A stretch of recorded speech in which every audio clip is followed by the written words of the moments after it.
Mag-usa na kasimana gikan sa pagsugod sa Operation Baklas sa Commission on Elections alang sa national candidates ug party lists.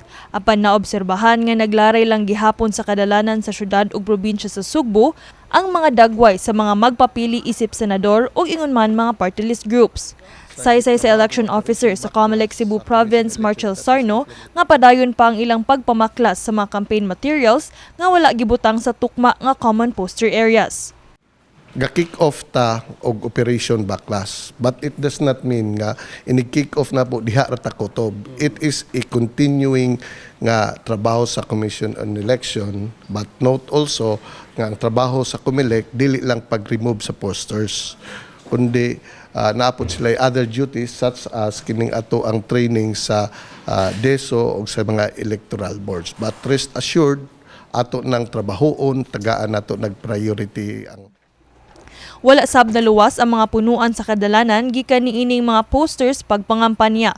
Atong naabtan nga dunay posters nga gihikot og alambre palibot sa mga kahoy ug ang uban gilansang gyud sa punuan. Una nang mipagawas og pamahayag ang Department of Environment and Natural Resources sa Central Visayas nga sukwahi sa Republic Act 3571 ang pagbutang og election propaganda sa mga punuan. Usa sa mga gipahingusgan sa DNAR based on the directive sa ilang nasyonal nga buhatan, mao kini pagtangkas sa mga election propaganda materials and other posters nga naa sa mga kakahuyan nga naa sa publiko nga panag-iyas gobyerno. Tanaw na mo Nagkanayon sab ang Regional Director sa Comelec 7 nga mamahimong mga kampanya pinaagi sa mga dagkong billboard sulod sa 60 days kung national nga kandidato ug 30 days kung local candidate. Gani padayong pahinumdom sa Comelec nga posibleng makadawat og notice og show cause order ang mga national candidates og party list kung wala mosunod sa guidelines sa Comelec. Karong buntaga sab sa Lunes, Pebrero 17, naabtan sa MyTV Cebu News Team ang grabe kataas nga linya gawas sa opisina sa Cebu City Comelec aron mokuha og voter certification.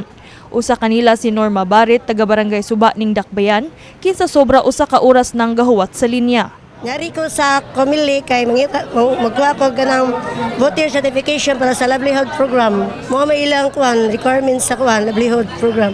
Kasi linya lay kay kuan ko 80 ka barangay mi diri. Asoy sa mga kawani sa Comelec Cebu City, nga duha na kasimana nga moabot sa 1,500 ka mga residente sa Dakbayan ang mobisita sa ilang buhatan matag adlaw aron mokuha og voter certification. Pahimangno sab ni Pobe sa mga lokal nga kandidato nga likayan ang pagpamulitika ilabi na kun dunay ihatag nga ayuda ang kagamhanan ngadto sa publiko.